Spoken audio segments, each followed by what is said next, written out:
কি ব্যাপার, বাড়ির সামনে অ্যাম্বুলেন্স দাঁড়ালো কেনে? যাই কি দেখি কি তিনি। কি হলো বাপ, আমার বাড়ির সামনে অ্যাম্বুলেন্স কেনে? চাচা, আপনার নাম কি টনি মন্ডল? হ্যাঁ বাপ, কেনে?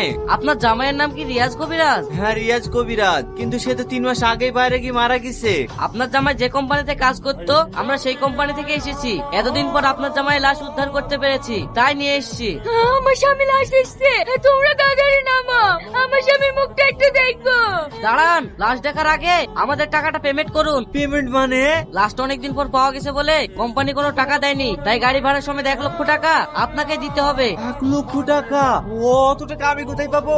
না না, যেখান থেকে লাশ এসে সেখানে চল যাও, আমাদের লাশের দরকার নাই। মা, আব্বাকে বলে একটু মুখটা দেখানোর ব্যবস্থা করো না। এই বুড়ি, ও কি দেখবি? চেয়ার আছে নাকি? কই জি গন্ধ ধরে গেছে। চ বাড়ি চ। বাড়ি যাবে মানে? জামাই যখন কোথায় কোথায়